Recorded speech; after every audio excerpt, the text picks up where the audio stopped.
صدر بائیڈن امریکی فوجوں پر حملے کا جواب دینے کے لیے پرعزم، ایران کا جوابی کارروائی کا انتباہ۔ امریکہ نے یمن میں 10 کے قریب بغیر پائلٹ کے ڈرونز کو نشانہ بنایا ہے، امریکی سینٹرل کمانڈ۔ یوکرین نے امریکی فضائی دفاعی نظام سے روسی طیارہ گرایا تھا، پوٹن کا دعویٰ۔ وائس آف امریکہ واشنگٹن سے اہم خبروں کے ساتھ سعدیہ زیب رانجھا۔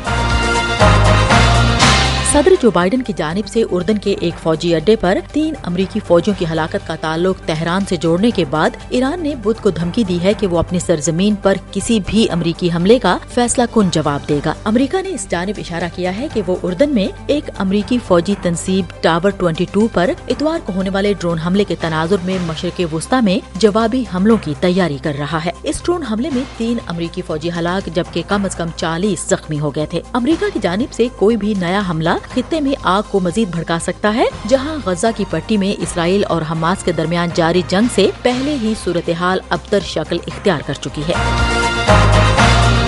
ایران پر ممکنہ امریکی حملے کے خلاف ایرانی دھمکی سب سے پہلے نیو یارک میں اقوام متحدہ میں ایران کے سفیر امیر سعید ایرانی کی جانب سے سامنے آئی۔ ایران کی سرکاری نیوز ایجنسی ارنا کے مطابق ایرانی سفیر نے صحافیوں سے بات کرتے ہوئے کہا کہ کسی بھی بہانے سے ایران کے مفادات اور شہریوں پر حملے کا اسلامی جمہوریہ فیصلہ کن جواب دے گی۔ اقوام متحدہ میں ایرانی مشن نے بدھ کو ایرانی بیان کی وضاحت کی درخواستوں کا جواب نہیں دیا۔ ایران کے سفیر امیر سعید ایرانی نے اس بات کی بھی تردید کی کہ گزشتہ چند روز کے درمیان امریکہ اور ایران کے درمیان براہ راست یا کسی ثالث کے ذریعے پیغام کا تبادلہ ہوا ہے۔ تاہم ان کا یہ کہنا تھا کہ ایران کی حکومت نے اردن میں امریکی فوجی اڈے پر حملے کے جواب میں امریکی دھمکی کا نوٹس لیا ہے۔ ایران اس الزام کو مسترد کرتا ہے کہ اردن میں امریکی فوجی تنصیب پر ڈرون حملے میں اس کا کوئی ہاتھ تھا یا یہ حملہ اس کی اما پر ہوا تھا۔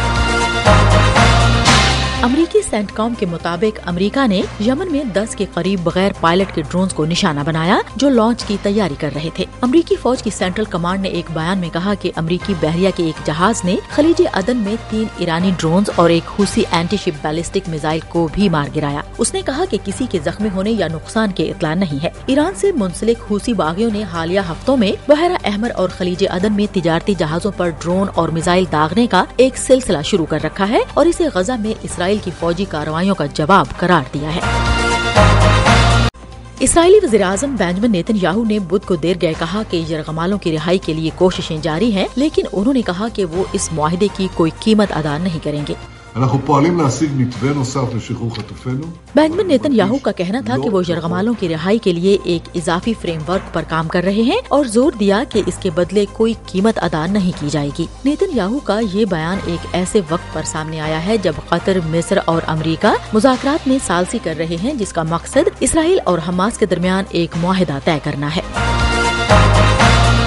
روسی صدر ولادیمیر پوٹن نے بدھ کے روز دعویٰ کیا ہے کہ یوکرین نے گزشتہ ہفتے بیلغروت کے علاقے میں ایک روسی فوجی ٹرانسپورٹ طیارے کو مار گرانے کے لیے امریکہ کے فراہم کردہ پیٹریاٹ ایئر ڈیفنس سسٹم کا استعمال کیا تھا۔ اس حادثے میں ماسکو کا کہنا ہے کہ طیارے پر سوار تمام 74 افراد ہلاک ہو گئے تھے۔ پوٹن نے یہ بھی کہا کہ یوکرین کی طرح روس بھی اس واقعے کی بین الاقوامی تحقیقات چاہتا ہے۔ اس سے قبل روس کی ریاستی تحقیقاتی کمیٹی نے جمعے کے روز بتایا تھا کہ حادثے کی جگہ سے ملنے والے انسانی اعضاء کی باقیات کی جینیاتی ٹیسٹنگ مکمل کر لی گئی ہے اور اسے یوکرین کی شناختی دستاویزات بھی مل گئی ہیں۔ طیارہ گرنے کے مقام تک روس کے سوا کسی اور کو رسائی حاصل نہیں ہے۔ یوکرین کے صدر نے بھی گزشتہ جمعرات کو حادثے کی بین الاقوامی تحقیقات پر اصرار کیا تھا۔